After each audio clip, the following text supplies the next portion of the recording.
Halo semuanya, saya Fariska Zahralatifa Ruskanda dari STI ITB. Kita masih berada pada kuliah pengantar teknologi kuantum. Pada modul algoritma kuantum ini, kita akan membahas juga aplikasinya secara khusus pada NLP, yaitu kuantum NLP.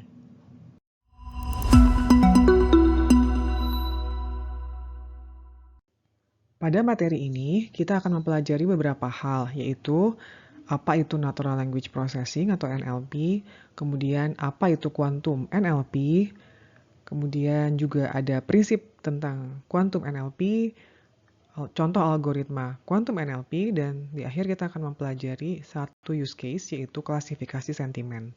Mari kita mulai simak.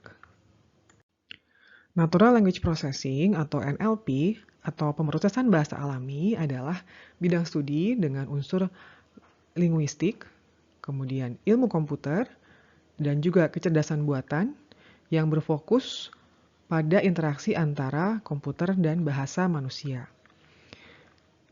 Atau juga dia mengatakan NLP adalah teknologi yang digunakan oleh mesin untuk memahami, menganalisis, memanipulasi, dan menafsirkan bahasa manusia. NLP, khususnya untuk pemrosesan teks, memiliki banyak penggunaan, di antaranya untuk penerjemahan bahasa, atau email filtering, bisa juga untuk analisis sentimen, untuk chatbots, untuk peringkasan otomatis, prediksi teks, atau juga menganalisis dokumen, sebagai asisten pintar, dan juga aplikasi-aplikasi lainnya. NLP memiliki beberapa tahapan. Khususnya untuk bidang teks, inputannya adalah biasanya berupa teks. Kemudian akan diproses dengan menggunakan model machine learning atau AI yang biasanya kita proses dalam sebuah klasik komputer, kemudian menggunakan teknologi NLP dan akan dihasilkan hasil pemrosesan teks yang misalnya berupa hasil peringkasan atau hasil penerjemahan atau hasil klasifikasi sentimen dan juga task-task NLP lainnya. Pada pendekatan sebelumnya, model AI yang dihasilkan atau dilatih dengan menggunakan komputer klasik saja. Saat ini, keberadaan kuantum komputer dapat dimanfaatkan untuk membantu komputer klasik dalam melakukan pelatihan model AI atau machine learning, atau kita dapat sebut sebagai hybrid computing. Pada hybrid computing, dataset training akan diubah menjadi quantum circuit dengan menggunakan quantum computer dengan set parameter yang dapat dilatih. Kemudian, proses model training dilakukan pada classic computer dalam bentuk proses parameter optimization. Mekanisme hybrid computing dapat juga digunakan untuk menangani pekerjaan NLP. Maka lahirlah quantum NLP. Quantum NLP adalah bidang ilmu yang menggunakan komputer kuantum untuk menyelesaikan persoalan NLP. Atau panjangnya, quantum NLP adalah mendefinisikan bahasa secara matematis sehingga mekanika kuantum bisa digunakan pada vektor bahasa dengan menggunakan komputer kuantum. Alur pemrosesan data dengan menggunakan komputer kuantum akan berlangsung secara umum seperti pada gambar berikut. Diawali dengan pendefinisian persoalan dan apa target yang akan dicapai, dilanjutkan dengan pemilihan algoritma kuantum yang akan digunakan, lalu kemudian akan mentransformasi data menjadi quantum circuit, terakhir memproses quantum circuit dengan menggunakan komputer kuantum. Dalam hal ini, komputer kuantum dapat berupa quantum prosesor ataupun quantum simulator yang dijalankan di komputer klasik. Skema pembelajaran pada komputer kuantum, atau dalam hal ini skema pembelajarannya adalah pada parameter kata dalam kalimat pada data latih adalah sebagai berikut. Rangkaian kalimat pada data latih akan diestimasi nilai parameternya di komputer kuantum. Nilai parameter ini akan dibaca oleh komputer klasik yang akan kemudian mengevaluasi seberapa cocok nilai parameternya dengan label kebenaran kalimat yang ada. Jika ada ketidakcocokan, sistem akan mengupdate nilai parameter sehingga komputer kuantum dapat mengevaluasi sirkuit yang diupdate. Kemudian, prosedur ini akan diulangi hingga parameter konvergen. Dan semua label kebenaran didekati untuk setiap kalimat pada set pelatihan. Perhatikan bahwa menemukan update parameter yang optimal secara umum merupakan masalah optimasi yang sulit. Jadi, ruang semantik kuantum harus dirancang dengan baik dan memungkinkan pembelajaran menjadi semudah mungkin. Desain fitur ini akan menjadi sangat penting. Untuk menggunakan kuantum komputer, algoritma kuantum menjadi sangat penting. Beberapa algoritma pada komputer klasik juga dapat kita gunakan pada komputer kuantum atau khususnya untuk kuantum NLP. Misalnya SVM atau Support Vector Machine, kemudian SPSA, atau juga QAOA.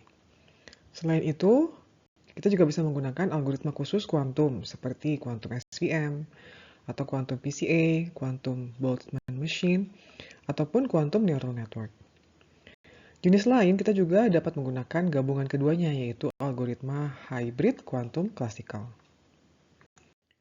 Kuantum NLP secara umum memiliki beberapa tahapan atau pipeline. Pipeline ini yang digunakan jika kita menggunakan library Lambek. Langkah pertama dalam proses ini adalah menguraikan kalimat. Untuk model komposisi yang dipilih, pohon sintaksis atau syntax tree akan dihasilkan dengan bantuan parser atau parser statistik CCG, yaitu Combinatory Categorical Grammar. Langkah selanjutnya adalah mengubah parse tree menjadi diagram string atau string diagram. String diagram antara lain akan mengungkapkan struktur tata bahasa atau grammar dari suatu kalimat. Selanjutnya, diagram string dapat disederhanakan atau diubah dengan penerapan aturan rewriting agar diagram menjadi lebih efisien. Hal ini dilakukan untuk membuat diagram lebih mudah diubah menjadi sirkuit yang sesuai untuk hardware kuantum yang tersedia. Selanjutnya, diagram string yang sudah di-rewrite kemudian akan diubah menjadi sirkuit kuantum atau jaringan tensor. Bergantung pada pilihan apakah diagram tersebut dijalankan pada kuantum komputer atau komputer klasik. Keluaran ini kemudian akan dapat diproses dengan simulator kuantum atau komputer kuantum yang tersedia untuk dilakukan proses optimisasi dan akan menghasilkan keluaran sesuai dengan task NLP-nya. Bagaimana pendekatan yang digunakan pada kuantum NLP untuk merepresentasikan teks? Untuk hal ini, pendekatan yang akan digunakan adalah dengan menggunakan bantuan Discocat. Discocat adalah framework matematis untuk NLP yang akan mentransformasikan kalimat menjadi diagram grammar. Prinsipnya adalah bahwa arti setiap kata dalam kalimat dapat kita gabungkan menjadi arti kalimat. Arti setiap kata contohnya seperti ini, ada 3 kata yaitu bank, black, dan hat. Masing-masing akan memiliki arti sendiri-sendiri yang berbeda, seperti diperlihatkan pada nilai-nilai yang ada pada setiap kata ini. Kemudian, bagaimanakah memformulasikan arti dari satu kalimat dari arti setiap kata? Kita akan menggunakan prinsip bahwa grammar pada kuantum NLP adalah sesuai dengan atau prinsip entanglement. Maka kemudian kita akan membangun sirkuit kuantum atau sirkuit grammar yang akan mewakili alur informasi arti kata dalam suatu kalimat. Kemudian kita akan menggunakan quantum machine learning.